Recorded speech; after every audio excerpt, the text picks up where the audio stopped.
Fala, meu povo de axé, tudo bem com vocês? Meu nome é Adriano Azevedo e sejam todos bem-vindos ao Podomblé. Pode rodar o xirê.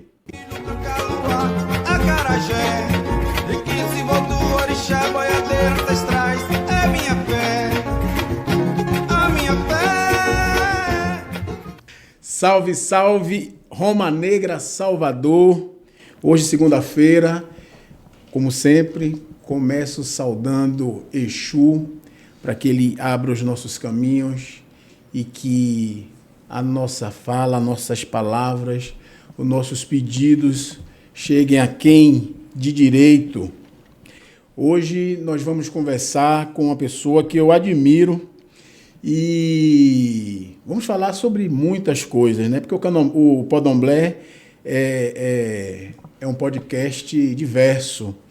E hoje vamos falar sobre a ponte, mais uma vez, né? A ponte Salvador-Itaparica. Vamos falar sobre o cemitério dos escravizados que foi descoberto recentemente. E para falar um pouco sobre tudo isso e mais um pouco, eu trouxe ele que é Ogã do Terreiro do Cobre.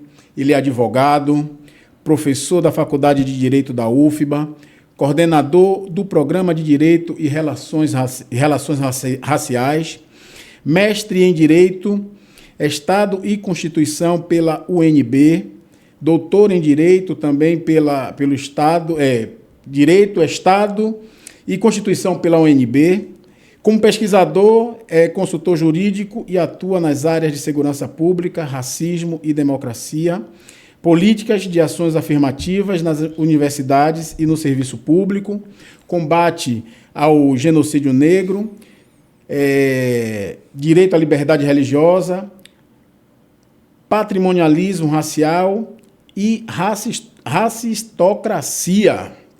Depois eu quero saber o que é isso. Ele é ex-conselheiro federal da OAB, ex-integrante do Conselho Estadual de Proteção aos Direitos Humanos, ex-coordenador da Rede Nacional de Advogados Negros, atuou como consultor na elaboração do Estatuto da Igualdade Racial, a Lei 12.288 de 2010, e integra a organização negra Aganju, Afro Gabinete de Articulação Inconstitucional, institucional, e jurídica, e o coletivo Advocacia Negra Esperança Garcia Luiz Gama. Seja bem-vindo, meu querido Samuel Vida. Obrigado, Adriano. É um prazer imenso participar dessa nossa conversa no Podomblé. Eu já acompanho como ouvinte, como espectador, e agora tenho o privilégio de integrar o hall dos ilustres convidados para essas conversas prazerosas, produtivas, que você tem conduzido muito bem para toda a comunidade negra, para toda a comunidade baiana. Eu que fico feliz com a sua vinda aqui ao Podomblé, que já era uma expectativa já antiga, né, das nossas conversas pelo WhatsApp, né, de você vir aqui para falar um pouco sobre essa caminhada, sobre essa militância.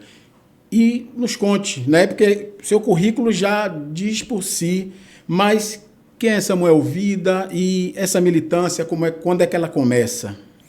Então, Adriano, eu gosto sempre de lembrar que minha origem é muito similar à da maioria do nosso povo, né? Sou filho de um homem negro que foi ferroviário, que trabalhou na rede ferroviária. Nasci no município de Senhor do Bonfim, norte da Bahia, próximo a Juazeiro, mas muito cedo vim morar em Salvador. Fui criado em Pau da Lima, um bairro popular que, à época, era talvez o limite da periferia de Salvador, né? Eu vivi numa Pau da Lima semi-rural.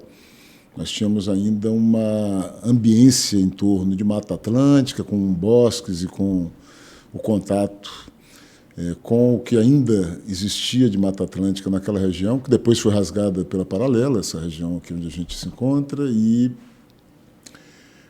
cresci nesse ambiente, estudando escola pública, vivendo numa comunidade popular, né, tendo tanto acesso às coisas muito boas que as comunidades populares negras, soteropolitanas têm, como também as coisas muito difíceis, né? Privação de diversos serviços, de acesso a direitos, contato com a violência, que já era, né, preocupante, intensa, mesmo naquele período, e me construir nos circuitos de sociabilidade que esses espaços populares oferecem.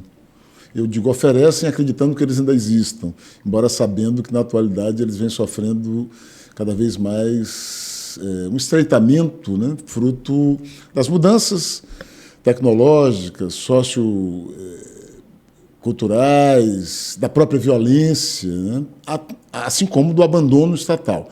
Mas eu espero que ainda existam esses espaços que acabam produzindo gente que emerge dessa territorialidade negra, popular, periférica, para ocupar espaços a partir de uma orientação da família, a partir dos cuidados que a própria comunidade oferecia. Eu fui criado num sistema em que os vizinhos ainda interferiam na nossa vida, né? Então, a bênção, dona fulana, olha, seu cicrano está chegando ali com compra, vamos lá pegar, ajudar a levar em casa e tal. Havia um comprometimento coletivo da vizinhança, da comunidade, com cada criança, com cada adolescente. Isso foi muito importante para a minha formação. E a escola pública. Eu não tinha nem como sonho a possibilidade de frequentar escolas privadas. À época, inclusive, as escolas privadas eram reputadas como escolas de menor qualidade. A escola pública ainda era o espaço para o qual se direcionava a maioria das pessoas. E, graças à educação na escola pública, pude ascender para outras possibilidades, para além daquelas que estavam ali naquela territorialidade. Ao lado da escola pública, Adriano, há movimento social comunitário. Eu participei, junto com uma geração de adolescentes como eu, de uma experiência de organização de grupos jovens que atuavam em torno da igreja, e aí mexiam com arte, teatro amador, etc. E dessa experiência nós fomos para a Associação de Moradores de Pau da Lima.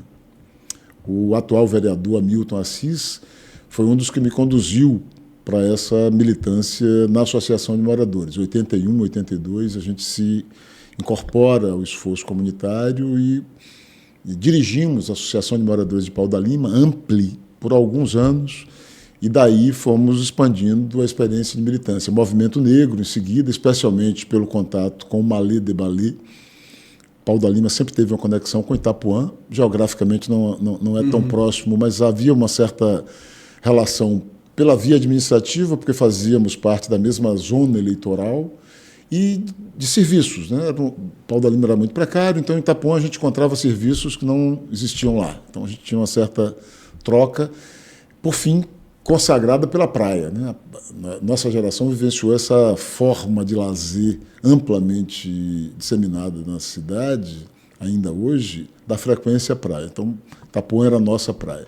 E o Malê de Balê acaba oferecendo esse contato com o movimento cultural negro, a identidade negra mais sistemática.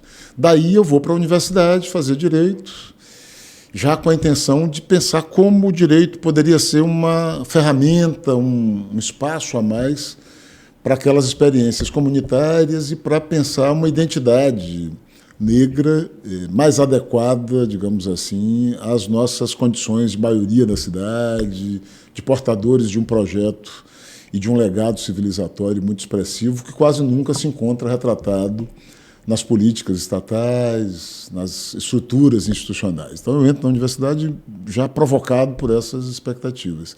No primeiro momento tem um choque, porque a universidade ainda é um espaço pouco frequentado pelas nossas comunidades. Imagine há 41 anos atrás. Aos 16 anos eu ingresso na Faculdade de Direito, uma faculdade extremamente elitista.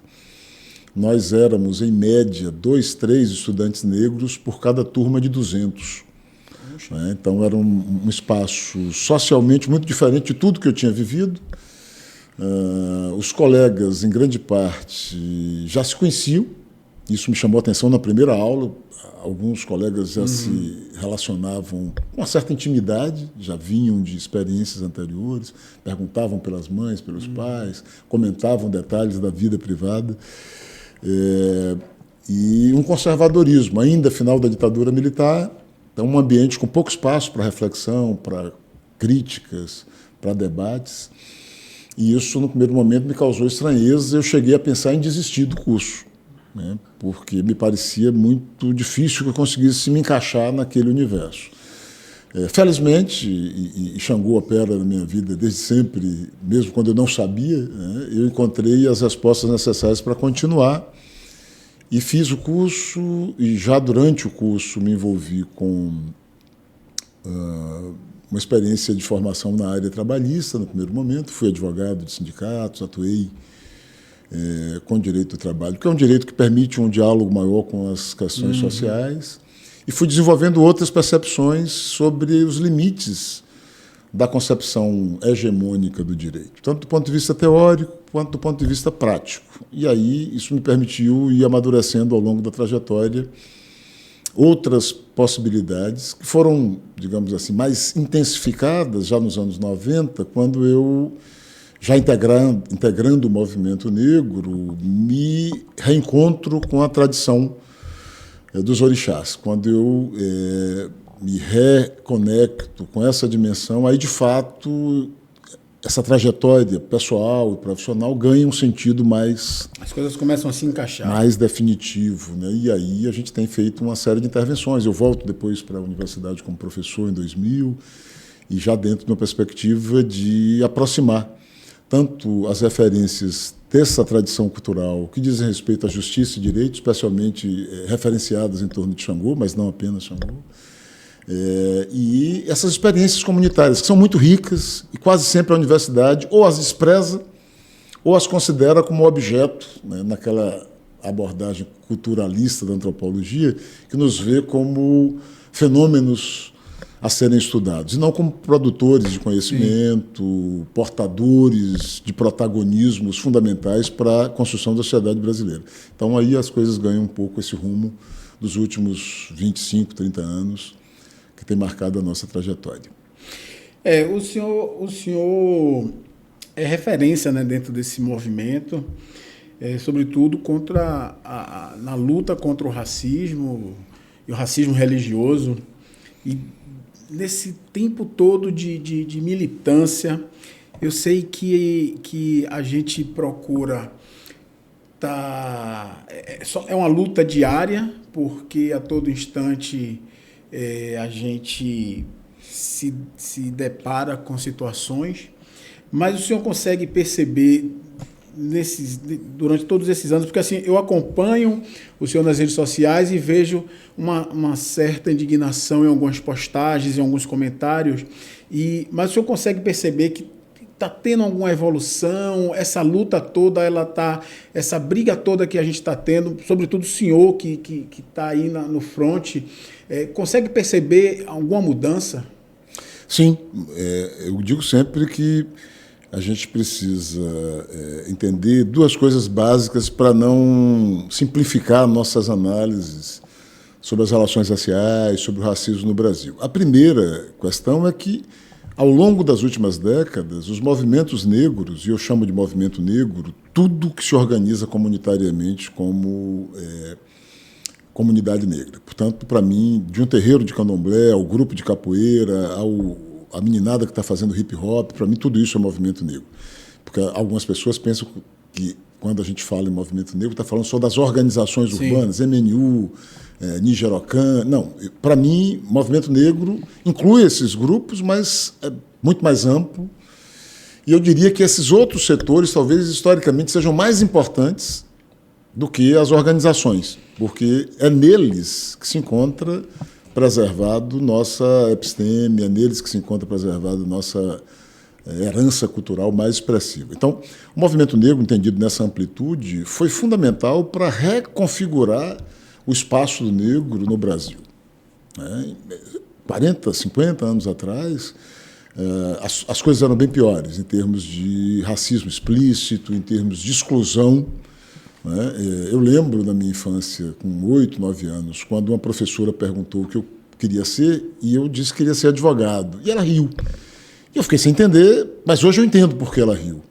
Porque, para um menino criado numa periferia pobre negra de Salvador, cogitar ser advogado era quase que um delírio, era quase que uma piada para aquelas pessoas, né? Então mudou, houve mudança significativa, conquistamos importantes espaços, sempre fruto dessa mobilização comunitária. Eu falava contigo aqui antes de começar a gravação da importância que teve para a minha geração, por exemplo. Em 1983, assisti ao Congresso de Tradição dos Orixás e ver, né, presenciar uma figura da importância de Mãe Estela, falando sobre a comunidade negra, se manifestando, demarcando, né, do ponto de vista religioso e cultural, a importância de superar aquelas confusões que, em torno do sincretismo, muitas vezes se apresentavam. Então, sem dúvida, eu constato que essas gerações que, nas últimas 5 décadas, intervieram na luta contra o racismo no Brasil, produziram uma vitória expressiva. Nós conseguimos fragilizar o mito da democracia racial. Hoje é quase impossível encontrar alguém que diga que não há racismo no Brasil. Sim.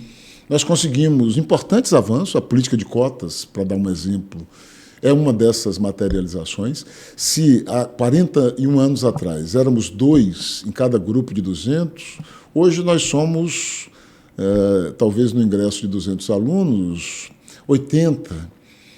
Hoje você entra na faculdade de Direito, na faculdade de Medicina, na faculdade de Odontologia, cursos elitizados que quase não tinham a presença negra, e vê uma expressiva participação de garotos e garotas das nossas comunidades se formando, construindo, né, perspectivas profissionais que não eram sequer cogitadas para os nossos pais.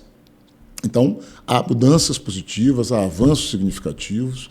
Nós conquistamos, nos anos 80, no final dos anos 80, um conjunto de normas que traduziram a agenda de reivindicações da comunidade negra para a Constituição. Eu chamo isso de constitucionalismo negro. Nós temos uma espécie de suporte, né, que possibilitou as políticas de ações afirmativas, que possibilitou a Lei 10.639, que prevê o ensino da história do negro e da África na educação básica, do ensino médio, do ensino superior. Então, há conquistas muito visíveis que não podem ser desconsideradas. Mas, e aí é o segundo aspecto que eu sempre destaco nas nossas conversas, é preciso compreender melhor o racismo brasileiro. O racismo brasileiro sempre foi muito sofisticado, eu diria que o mais sofisticado que a humanidade já produziu, pelo fato de ser um racismo que se opera contra a maioria. É muito fácil manter um sistema racial contra uma minoria. No caso norte-americano, por exemplo, os negros são 12% da população. É muito fácil controlar 12% da população. Vai haver resistência, eles têm uma trajetória belíssima de enfrentamento e de conquistas também, mas eles são 12%. Não é? Eles são, de fato, uma minoria demográfica. Nós não. Nós sempre fomos maioria demográfica. Hoje, segundo os últimos dados do censo, 56% da população, e a gente sabe que essa conta ainda é um tanto imprecisa, porque, como nós utilizamos o critério da autodeclaração, ainda há pessoas nitidamente afrodescendentes que não se classificam como negras, né? Inclusive talvez pensando que isso as retira das consequências, né, discriminatórias que se impõem contra os negros. Então, provavelmente, nós somos, eu estimaria que algo em torno de 70% da população brasileira, né? Logo, é um racismo que tem que ser muito mais elaborado, porque você tem como meta controlar maiorias. Sim. Você tem que ter um sistema sofisticado do ponto de vista ideológico, portanto, com armadilhas que fazem com que muitos de nós não percebamos plenamente as manifestações de racismo, e você tem que ter, do outro lado, mecanismos de violência intenso, terror racial. E nós temos, né? Aí eu chego a um aspecto que depois a gente pode voltar, que é a violência policial letal contra pessoas negras. Nós vivemos hoje na Bahia uma situação assombrosa de termos a mais apavorante máquina de matar, de moer jovens negros, gerida pelo Estado, a pretexto do combate ao crime organizado, a pretexto do combate à violência privada, mas que quase sempre opera além da legalidade e arrastando nessa onda de violência as pessoas que estão ao redor dessas comunidades já atingidas pela violência. Então, é um racismo extremamente complexo que exige de todos nós um melhor entendimento. Eu estou finalizando um texto para publicação, creio que sai ainda no primeiro semestre de 2026, cujo título é O que é racismo, afinal? Me parece que nós ainda não conseguimos, nós, quando eu digo os segmentos mais amplos da comunidade negra, ter um entendimento mais preciso sobre o que é o racismo no Brasil, sobre como ele se manifesta de maneira sofisticada, como ele se reinventa. E aí eu tenho dito que nas últimas 2 décadas o racismo tem se reinventado no Brasil e na Bahia de uma forma muito surpreendente, porque tem produzido, paralelamente a essas conquistas, uma retomada das suas formas mais agressivas e letais. Então, se a gente tem hoje uma universidade que é mais negra, a gente tem também hoje um Estado que mata mais jovens negros. Se a gente tem hoje a possibilidade de encontrar um espaço simbólico, né? Isso fica muito visível no Novembro Negro, né, de reconhecimento da importância da contribuição das comunidades negras. Por outro lado, nós temos hoje terreiros de candomblé sendo destruídos em várias partes do Brasil, inclusive na Bahia, o último por uma ação do Estado, né, que demole um terreiro a pretexto de que ele estava numa área de proteção ambiental. E aí já se estabelece um paradoxo. O terreiro nunca foi ameaça ambiental, pelo contrário, os terreiros, os povos de terreiros, são um dos grupos da linha de frente da defesa do meio ambiente no Brasil.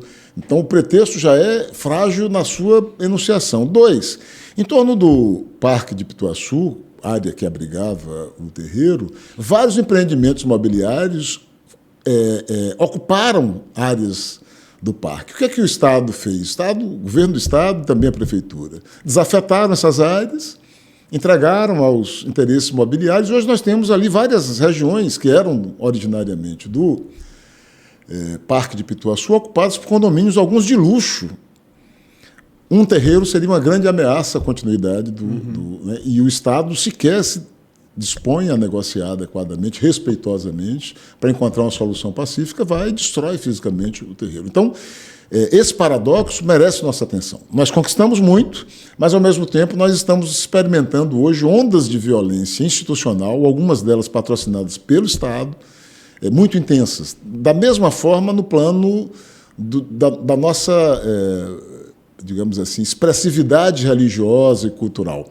Ao mesmo tempo que se faz um mês inteiro de celebração para o negro, hoje você liga a TV e assiste programas atacando as religiões afro-brasileiras diariamente, ataques os mais vis, com coisas, porque uma coisa é divergir, tudo bem, não há nenhum problema de você discordar e ter uma outra fé.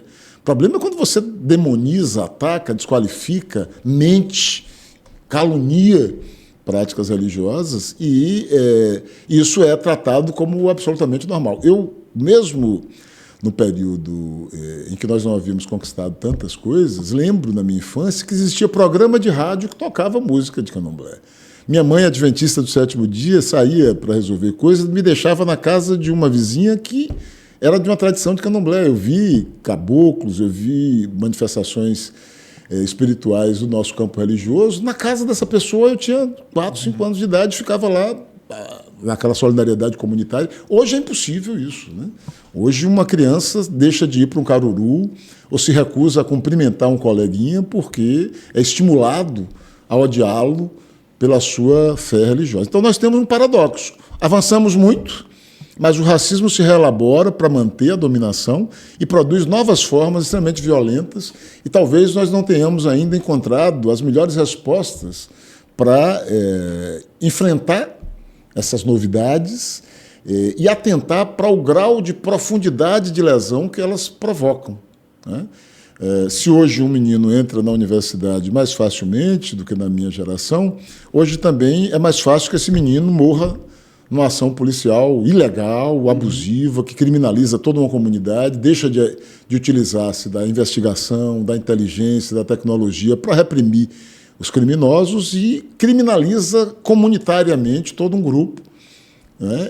Então, a gente tem que encontrar as formas atuais para reagir a isso. Preservar essas conquistas importantes e celebrá-las, é muito significativo que nós tenhamos isso em vista, mas, ao mesmo tempo, responder com dureza a essas formas violentas que seguem nos atingindo e que suprimem os sonhos, suprimem a vida, desorganizam famílias e comunidades.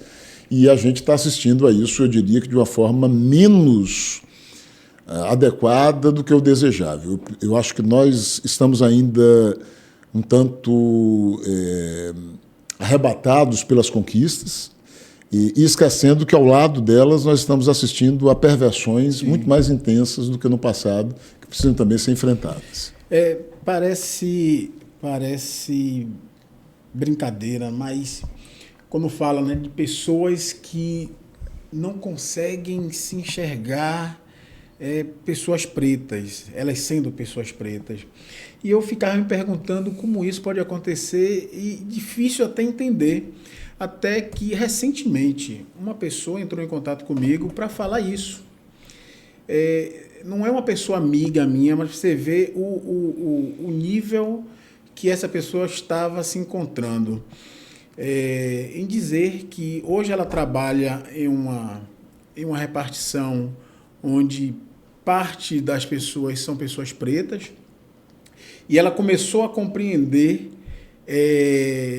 a importância dela para a sociedade, porque ela disse a mim que tinha vergonha de ser preta, pelo que ela ouvia as pessoas dizer do cabelo, da cor da pele dela. E quando ela começou a me falar isso, eu parei de ouvir o áudio porque eu comecei a chorar, porque eu não estava acreditando que isso ainda pudesse estar acontecendo.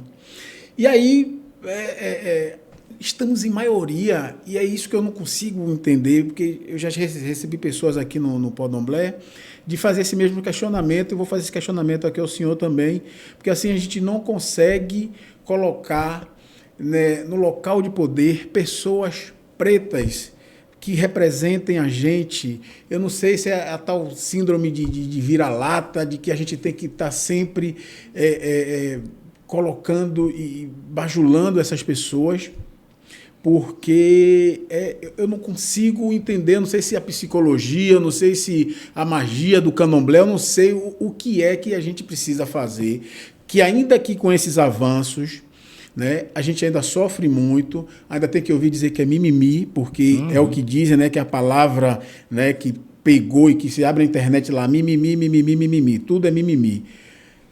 E eu não consigo perceber, não consigo entender como nós estamos em maioria e tão desorganizados ao ponto de deixar a minoria tomar conta, né, dos nossos espaços. Como é que o senhor me responde essa minha dúvida, porque eu não consigo, já perguntei isso a outras pessoas aqui, me responderam, mas ainda assim eu estou inconformado com a realidade. Mas então, é isso que me intriga também, né? Desde sempre, como foi possível, como é possível manter a maioria esmagadora de um país, né, tão subordinado e tão excluído das possibilidades que esse país oferece. O Brasil é um dos países mais ricos em termos de recursos naturais, desde sempre. O Brasil, graças, inclusive, a essa especificidade da inteligência do povo brasileiro, conseguiu avanços tecnológicos e de conhecimento que são impressionantes. Algumas das mais importantes pesquisas hoje nas áreas de ponta da ciência são feitas por brasileiros, ou no Brasil, ou cientistas brasileiros que emigraram. Então, nós temos uma situação virtualmente muito favorável, tanto que, apesar da expoliação como colônia, apesar da expoliação do neocolonialismo, seja na sua versão mais intensa no passado, de se apropriar diretamente de recursos, seja na forma dos arranjos neoliberais de hoje, ainda assim nós somos a 8ª economia do mundo. Mas ainda assim nós temos índices de exclusão e de pobreza que são equiparáveis aos dos países mais pobres, com menos recursos do planeta.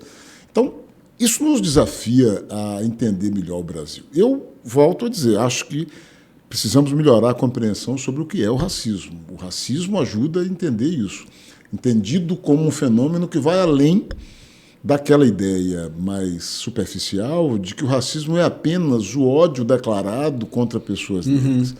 Toda vez que eu vejo alguém lamentando porque alguém chamou o outro de macaco, eu digo, olha, isso é o mínimo. Isso é o mínimo. Porque se me chamar de macaco, bom, ou você responde institucionalmente, acionando a polícia, nós já conquistamos instrumentos para isso, e responsabiliza essa pessoa, e isso provoca constrangimento, dissabor, e pode provocar até uma cadeia, ou você responde naquela resposta que no bairro popular a gente soube dar. Você dá chega para lá, não é? Sim. Esse tipo de manifestação de racismo é o mais fácil de rebater. O complicado é o racismo sutil, é aquele que é capaz de te abraçar, né? De parecer que te promove, de fazer uma festa para você, celebrar a cultura negra, etc, etc. Mas é quando você vai ver a festa, o carnaval. Vamos tomar o carnaval como exemplo. O carnaval é um negócio de bilhões.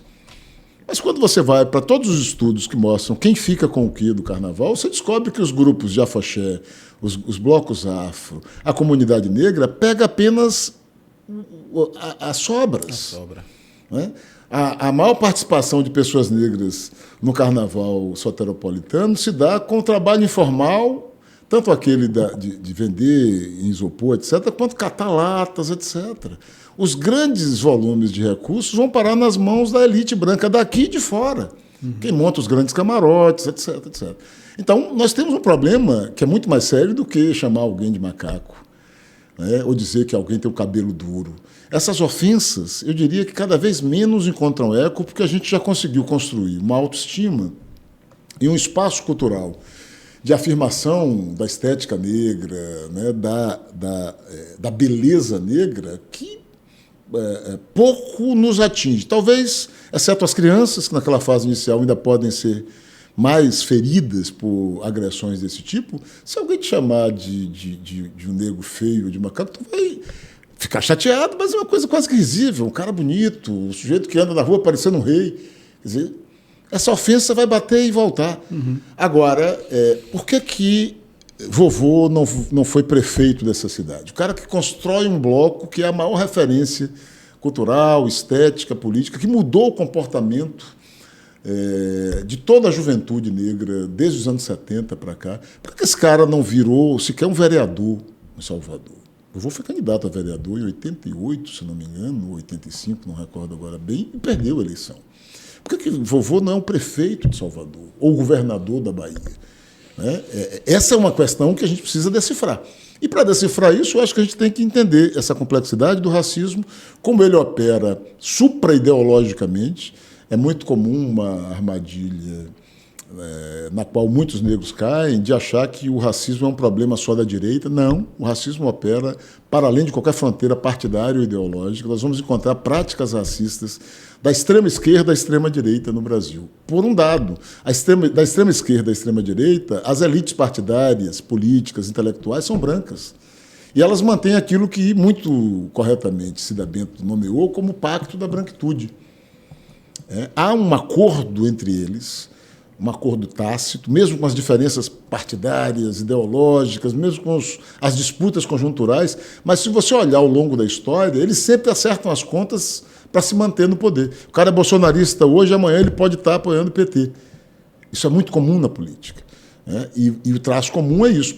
Quando eu trabalho o conceito de patrimonialismo racial, eu estou discutindo um pouco isso. Como há um espaço de transação, de convergência, de entendimento entre os brancos, que permite que eles controlem como um patrimônio racializado os espaços de poder político, de poder econômico, de oportunidades, de representação simbólica, de intelectualidade, etc. Então, eu acho que se a gente conseguir enxergar melhor esse conjunto de elementos, a gente vai compreender também melhor como algumas pessoas ainda têm a vulnerabilidade com a autoestima, uma dificuldade de se entender negro, como há uma espécie de aceitação de uma coisa que eu chamo de hiperespecialização do negro, ou seja, há uma lógica, quando a gente consegue provocar o racismo a nos admitir mais explicitamente, o racismo também nos oferece um confinamento. Você vai ser reconhecido se você atuar na área da cultura, entendida como entretenimento. Então, se é um músico, eu costumo muito provocar os meus interlocutores. Eu ando assim, com roupas mais descontraídas a maior parte do tempo. Eu só coloco paletó, terno, gravata, quando eu tenho uma audiência, quando eu tenho alguma coisa muito formal que exige a roupa. E eu faço deliberadamente porque eu entendo que é importante que as pessoas, que os meninos, os adolescentes, percebam que eles podem ser o que eles são. E também advogado, também médico, e também juiz, o que eles quiserem, sem precisar se travestir ou renunciar à sua identidade cultural. E eu, agora vindo para cá, no Uber, conversando com o motorista, em certo momento ele pergunta: o senhor é músico, né? Aí eu disse: não, mas adivinha aí o que eu sou. Aí ele especulou: não, você não é músico? Com certeza. Poxa, não sei, artista. Tal.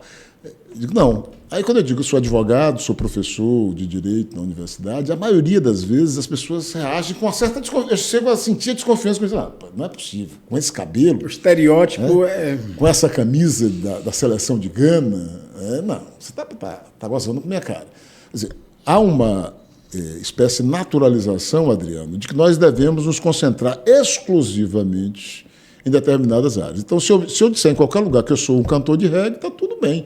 É possível, inclusive, que me abracem e me tratem de forma muito afetuosa, porque é como se o lugar do negro, né, fosse aquele. Se eu disser que sou um jogador de futebol, essa altura não convenceria mais pela idade, mas jogador de futebol, músico, cantor de reggae, artista, um pintor, provavelmente. Mas quando você diz: eu sou um médico, um médico com essa cara, com essa roupa, né, com esse cabelo, um advogado. Então, me parece que essa hiperespecialização também conduz parte do nosso povo a não acreditar que a gente pode ocupar outros lugares, né? E pode ser também, com o cabelo Rastafari, governador da Bahia, com a bata africana e um médico especialista numa determinada área. E a gente tem que vencer essa noção de hiperespecialização. As políticas governamentais, para encerrar, contribuem para isso, porque se você prestar atenção nos governos, tanto de esquerda como de direita, os poucos negros que participam, quando participam, são sempre alocados nesses lugares de hiperespecialização. Secretário da Cultura, secretário de Promoção da Igualdade Racial, né? Você não encontra, salvo exceções, uma pessoa negra numa pasta estratégica, fazenda. Sim. Né? Uma Secretaria de Ciência e Desenvolvimento. E temos pessoas qualificadas para isso, né? Exatamente. Mas vão ser recrutados exclusivamente para aquelas áreas de superespecialização. Então, se tem uma Secretaria de Promoção da Igualdade, é normal que uma pessoa negra esteja ali. Mas não é normal ter alguém na educação? Sim. Não é normal ter alguém na fazenda? Não é normal ter alguém em desenvolvimento tecnológico? Então, isso vai construindo essa ideia de um confinamento nosso em determinadas áreas. Ou seja, ou não estamos, ou quando estamos, necessariamente temos que estar ali. A política do governo do Estado da Bahia, a política da Prefeitura de Salvador, em relação, por exemplo, ao empreendedorismo negro, chega a ser ridícula. Querem colocar como empreendedorismo negro apenas financiar carrinho de pipoca, tabuleiro de acarajé, etc. Isso é importante? Temos vários irmãos e irmãs que vivem e sustentam suas famílias com essas atividades. Mas por que não financiar o Podomblé, um espaço de comunicação? Já conversamos sobre isso. Por que não financiar para que jovens advogados negros recém-formados instalem escritórios de ponta para atender às demandas que nós temos na sociedade soteropolitana por determinados nichos do direito? Né? Essa lógica da hiperconcentração em determinadas áreas nos revela uma das faces do racismo. Na hora que você falar disso para um prefeito, para um governador de estado, ele vai dizer: não, olha aqui, minha secretária tal, meu secretário tal. Sim. Mas aí você vai ver que ele está sempre naquelas áreas e nunca tem orçamento, nunca tem poder real. São secretarias que não promovem esses ocupantes a cargos eletivos. Eu estava dizendo aqui na Bahia, nós temos Secretaria de Promoção da Igualdade no governo do Estado, se não me falha a memória, desde 2007, acho que um ano depois da posse de Wagner, nós tivemos o primeiro secretário. Quando foi alguém que tinha mandato, como Luiz Alberto, perdeu o mandato. E quem não tinha, Luísa Barros, Elia Sampaio, etc., não se elege. Não se elege. Então, o problema é nosso? É incapacidade nossa? Não me parece que seja a tese. Pelo contrário, são pessoas extremamente qualificadas, sim, tanto aquelas que já passaram como as que estão hoje ocupando essas funções, mas são cargos e estruturas esvaziadas de poder, de orçamento, de prestígio. Então, eles acabam servindo mais como álibi para essas estruturas governamentais dizerem, aqui, eu tenho meu neguinho aqui, eu tenho minha neguinha aqui, sim, do que, de fato, a inclusão das nossas expectativas das agendas políticas. Ao mesmo tempo que empreendedorismo negro é tratado com editais de R$5.000, nós temos o Desembahia financiando mineração, financiando hotelaria, financiando aquisição de imóveis, financiando empreendimentos de altíssimo padrão, com juros subsidiados, às vezes em operações que a gente sabe que sequer terão retorno. Então há algo de errado aí que a gente precisa mexer. É muito assunto. E aí eu quero voltar um pouquinho no tempo, né, mas dentro desse contexto, né, falando sobre racismo, falando sobre todo esse movimento que a gente luta diariamente, né, nós encontramos aí agora recentemente o cemitério dos escravizados.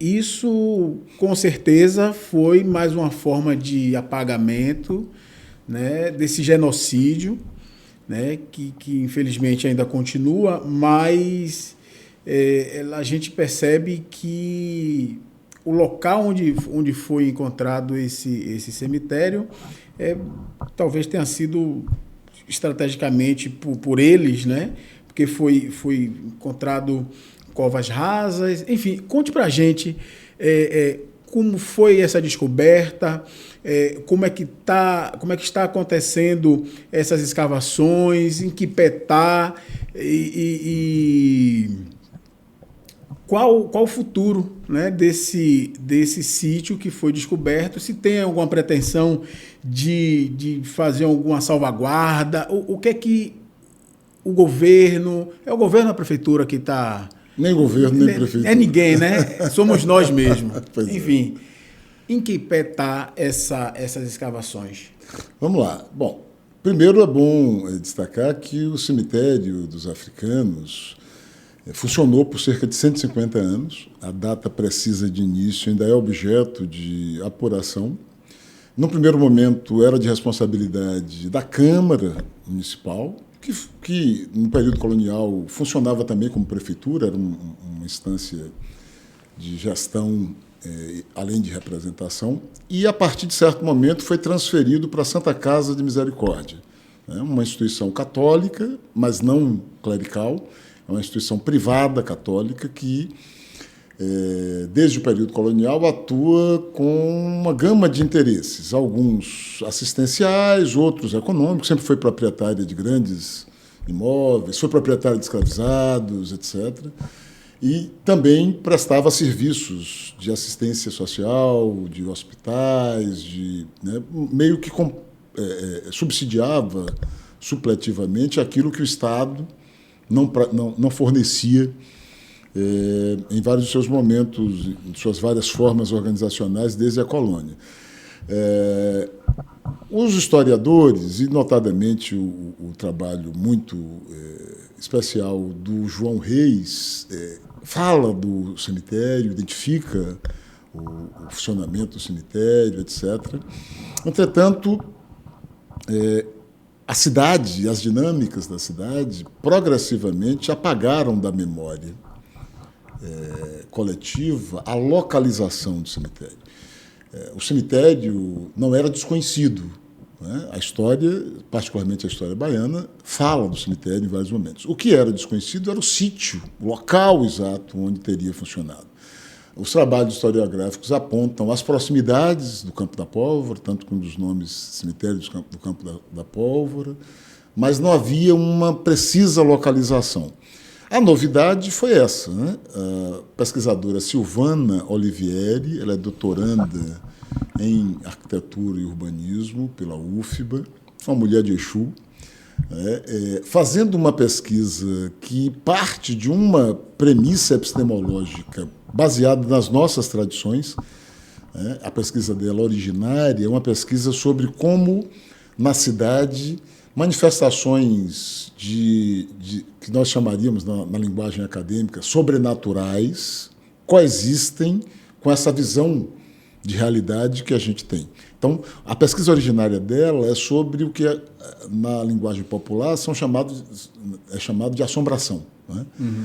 Como essas manifestações e as histórias sobre essas aparições, manifestações, etc. Ou seja, para a ciência ocidental isso é impossível, isso é objeto de folclore, isso não existe. Né? A pesquisa dela parte, portanto, de uma premissa epistemológica diferenciada, e é essa pesquisa que vai permitir, em certo momento, chegar à temática dos cemitérios e descobrir que existia um cemitério em Salvador, no centro da cidade, e que esse cemitério desaparece magicamente das crônicas, dos relatos, a ponto de ninguém saber qual é o local onde ele funcionou. Né? Então, ela toma para si o desafio de tentar encontrar esse local e usa uma estratégia muito simples, de cruzar mapas do período colonial, com georreferenciamento, com as tecnologias que hoje permitem a sobreposição, e chega à constatação inequívoca de que se tratava de uma área ali da Pupileira, aquele prédio na esquina ali do Tororó, na Avenida Joana Angélica. E, a partir disso, ela me procura, eu, como professor da universidade, interlocutor dela, e juntos nós acionamos o IPHAN, Instituto de Patrimônio Histórico e Artístico Nacional, que é o órgão federal responsável por achados arqueológicos, sítios arqueológicos, etc. Nosso entendimento desde o início se nós sabemos qual é o local, é preciso verificar se ainda estão ali os vestígios humanos, os remanescentes humanos, porque, em estando, trata-se de um sítio arqueológico que precisa ser devidamente reconhecido, resgatado, colocado de volta para a sociedade baiana e brasileira. Bom, então o movimento é basicamente esse. Nós acionamos o IPHAN, órgão federal. O IPHAN convida a Santa Casa de Misericórdia para uma conversa, e desde o início nós propusemos que tentássemos uma mediação amistosa que resolvesse de interesse, ou deveria ser de interesse de todo mundo. Né? Estamos falando de um cemitério que pode ter sepultado entre 80 mil a 150 mil pessoas. Talvez um dos maiores acervos cemiteriais de pessoas escravizadas da diáspora. Né? E possivelmente preservado, pelo menos ainda há hipótese de constatação de que ali se encontram muitos desses remanescentes. Então, tentamos conduzir amistosamente, houve resistência da Santa Casa de Misericórdia desde o primeiro momento, e não respondia, né, lentidão, até que o Ministério Público Estadual interveio como mediador, chamou para si a tarefa de mediação, com a participação do IPHAN, com acompanhamento muito discreto do IPAC e sem acompanhamento do órgão municipal, que, mesmo convidado da Fundação Gregório de Matos, não se incorporou ao processo de resgate.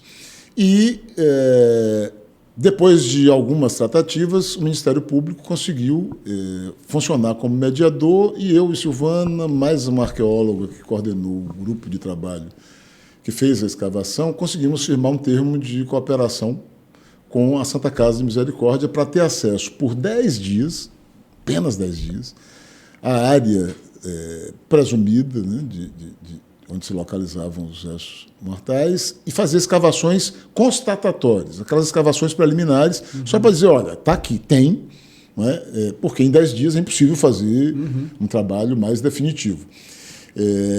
Isso foi feito, não é? Com problemas, tivemos vários tensionamentos com a Santa Casa durante as escavações, tentativas de impedimento, houve necessidade, inclusive, de intervenção do Ministério Público no trabalho de campo, de ir lá, promotor, para conseguir contornar as resistências e a má vontade, porque me parece que havia, desde o início, primeiro, uma ciência. A Santa Casa sabia que ali estava ali. Né? Depois, inclusive, eles fornecem uma escritura que a gente havia solicitado anteriormente, eles não haviam dado, onde consta, na própria escritura, a informação de que parte da área dali havia funcionado como cemitério. Essa informação, entretanto, nunca veio a público.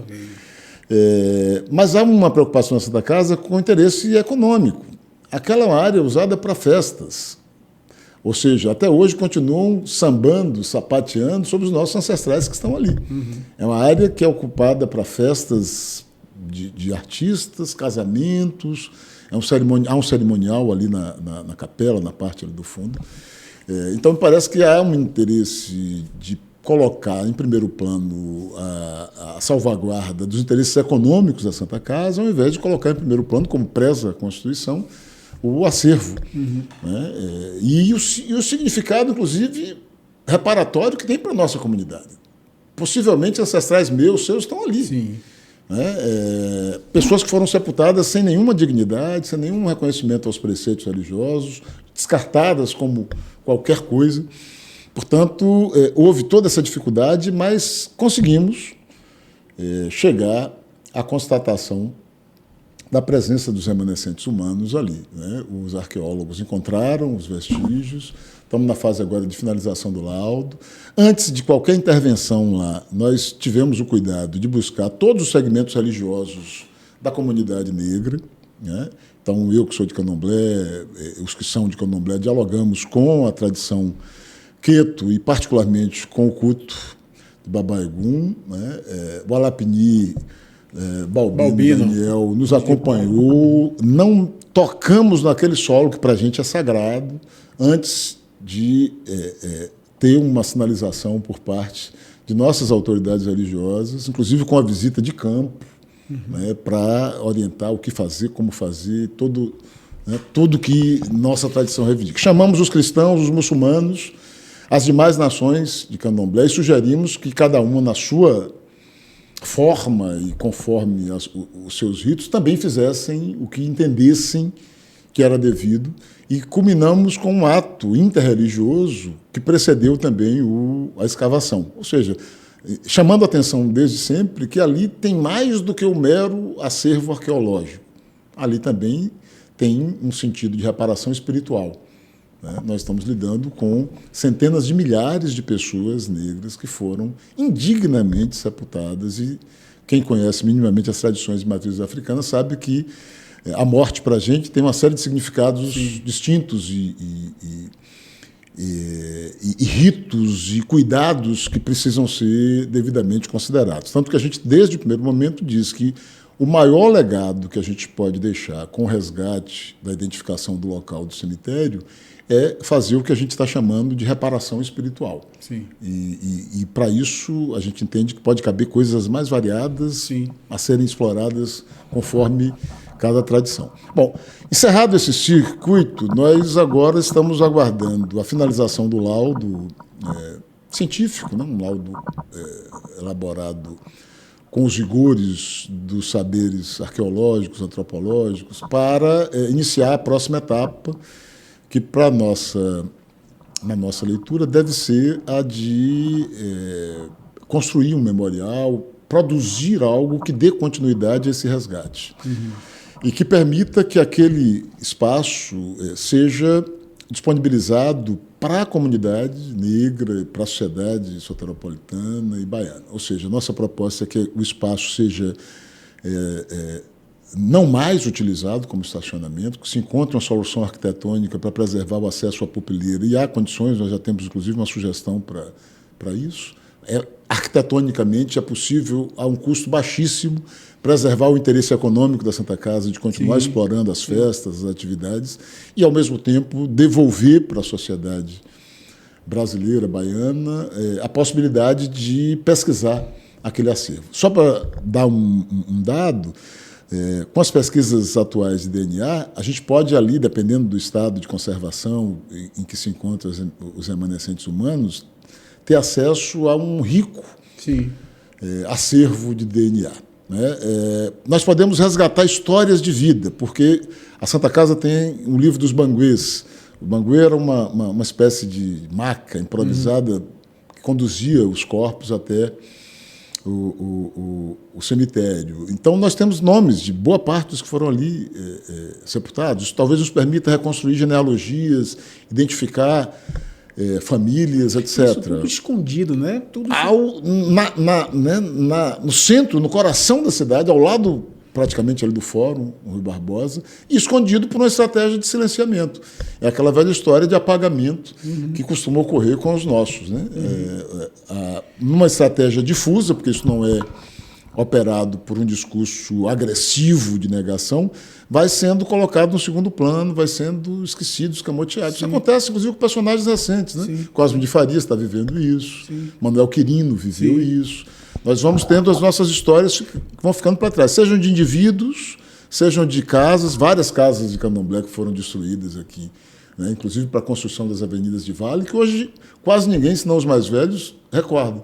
Então, o nosso entendimento é de que esse episódio, pela magnitude que tem e pela oportunidade que está gerando, deve, inclusive, nos levar a buscar resgatar outros. Já soubemos de outros cemitérios de africanos aqui no Recôncavo, e indícios de outros aqui na cidade mesmo que estão mais apagados ainda, porque esses nem constam até onde a gente sabe, até o que nós conseguimos acessar, em registros historiográficos. Então, isso abre um capítulo. Conseguimos articular, Adriano, uma rede de salvaguarda de acervos cemiteriais escravizados, que articula o Instituto Pretos Novos, ali do caso do Valongo, no Rio de Janeiro, o Cemitério dos Aflitos, em São Paulo, recompondo um de Minas, para a gente fazer disso um movimento nacional, porque esse apagamento não é casual, não é específico da Bahia, é uma rotina no modelo de sociedade que a gente tem no Brasil. Então, a situação básica é essa, e nossa expectativa é aquilo deve virar um memorial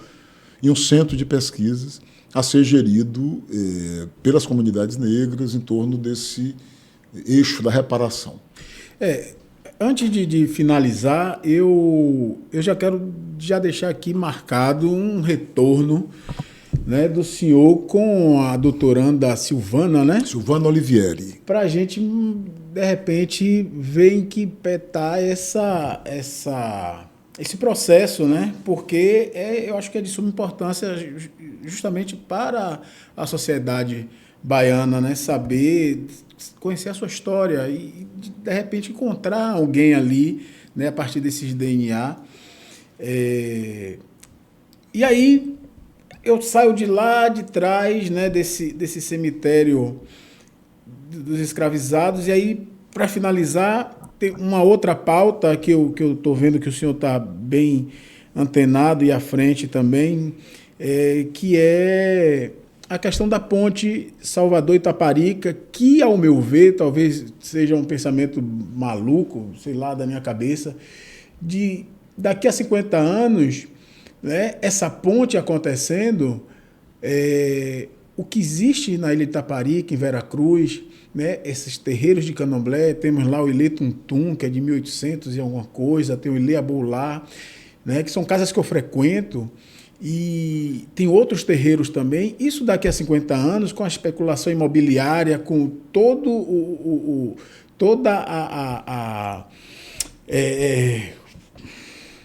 desgaste que vai acontecer com o passar do tempo, a gente vai viver isso, meu neto, meu bisneto vai viver isso, de estar resgatando e tentando encontrar esses remanescentes por conta deste genocídio que a ponte Salvador-Itaparica irá causar. Porque para muitos que não conseguem perceber, e isso foi uma discussão, inclusive, que eu tive com um conhecido meu, estão pensando no seu próprio bem-estar. Eu quero chegar na ilha com rapidez. Isso na cabeça ignorante de quem está pensando isso, que vai chegar na ilha com rapidez. Eu não sei, tenho visto nas redes sociais manifestos, encontros, inclusive com a Quedicinha, teve Miguelzinho, que é de lá do Tuntum, Miguel Roque, as pessoas se manifestando. Eu até fiz um comentário que eu não tenho muita fé, né, de que essas manifestações deem resultado, porque tem muito dinheiro envolvido, e quando tem dinheiro envolvido, passam por cima. E eu queria saber do senhor, a sua perspectiva, o que é que o senhor consegue perceber também desse movimento, porque isso daqui a 50 anos também vai ser um grande problema para a geração vindoura, porque vão acabar com a ilha, vão detonar com a ilha, Como é que o senhor consegue perceber isso? Só para a gente finalizar o nosso papo, porque eu preciso que o senhor retorne aqui para a gente conversar mais. Retorno com a maior alegria. Mas veja, sobre a ilha, primeiro eu quero registrar que eu estou me aproximando da mobilização que já é feita lá na ilha pelas lideranças, pelas comunidades negras de lá. Eu me aproximei, inclusive, desse movimento. Acompanhava pela imprensa, sempre de forma solidária, mas me aproximei efetivamente a partir do contato com um jovem pesquisador morador da ilha, que é o Felipe Brito. Ah, Felipe, grande Felipe. Mandei uma mensagem para ele, conversamos pelo WhatsApp, e ele me colocou em contato com essa mobilização que já existe, que já é construída lá pelas comunidades, por lideranças dos pescadores, das marisqueiras, da juventude de lá, que vem fazendo um trabalho fantástico de denúncia, de enfrentamento, né? Esse trabalho já redundou, inclusive, na mobilização do Ministério Público Federal, por isso aquela audiência foi feita, Sim. bem como do Ministério Público Estadual, a partir da constatação de que o Estado não cumpriu com a legislação. Há uma legislação internacional e nacional que prevêem que obras, intervenções que possam causar impactos em comunidades tradicionais dependem de uma consulta prévia. Consulta prévia pressupõe, portanto, que isso antecede as obras. Aqui, o governo da Bahia começa as obras, já tem obras em curso, já morreram pessoas, inclusive. Sim. Um trabalhador morreu aqui na região. Tem um pescador também, um mergulhador. Mergulhador, exatamente. Um dos melhores que, né? Exatamente. Ou seja, a obra já começou. Não estamos falando de uma obra que vai começar. A obra já começou e não foi feita a consulta prévia. Então, isso viola, assim, frontalmente a legislação ambiental e de proteção de povos e comunidades tradicionais. A partir dessa movimentação, essas audiências têm começado a ocorrer e o governo, de maneira atabalhoada, iniciou um processo de consulta que é um simulacro, né? Muitas vezes aliciando pessoas, moradores da ilha, com promessas e com serviços, etc. Lamentavelmente, contando com a participação, inclusive, da Secretaria de Promoção da Igualdade Racial da Bahia, ou seja, aquela coisa que eu falava mais cedo sobre a presença negra, que acaba sendo utilizada como um álibi até para práticas que contrariam os interesses da comunidade negra. Então, nós estamos nesse momento, né? A consulta acontecendo a posteriori e de uma forma manipulada pelo governo do Estado da Bahia, uma obra faraônica, e aí a gente entra nos demais meandros. Essa obra é caríssima, ela tem uma previsão de duração de cerca de uma década, podendo ter atrasos. Imagina. Ela pode provocar impactos que comprometerão a Baía de Todos os Santos, que já é uma baía poluída e atingida por dejetos e metais pesados, etc. Pode comprometer irreversivelmente a Baía de Todos os Santos, os manguezais, os corais, etc. E aí vem o dado mais desconcertante. Quem menos vai ter qualquer benefício é o morador da ilha. Por que não vai ter? O custo de translado, de travessia, vai ser altíssimo. A estrutura é projetada para o transporte de grãos, de minérios, etc. Não é para o transporte de passageiros. Vai ser cara, inclusive. Eu não sei qual é a estimativa atual, mas é algo absolutamente além do que pessoas comuns podem pagar diariamente se pretenderem circular pela ponte. Tanto que já há especulação de que vai se manter o serviço de translado pelo ferryboat.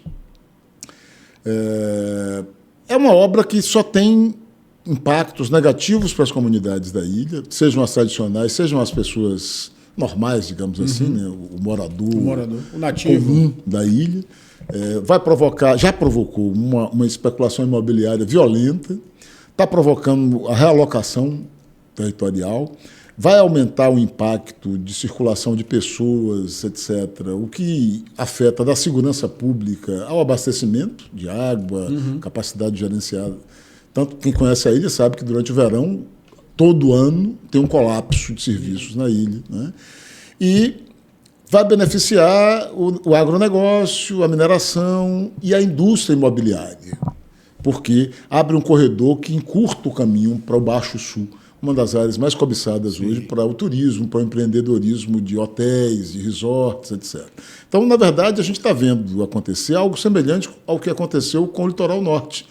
As comunidades pesqueiras, quilombolas, foram todas alijadas ali da região mais próxima da orla, né? Foram duramente dispersadas e se instalaram empreendimentos que interessam aos grandes investidores, à classe média alta, que quer ter sua casa de veraneio e tal, mas ao custo de um desmonte. Só na ilha e no entorno, a estimativa é de 120 comunidades tradicionais impactadas, entre terreiros, comunidade indígena, ciganos, etc. Então é um negócio assim assombroso, que merece a atenção de toda a sociedade, a solidariedade. Eu confesso para você que temo pela possibilidade de que seja implementado, porque já há um adiantamento muito grande de contratação. Não sei se o Ministério Público vai ter suficiente energia para peitar essa obra e inviabilizá-la.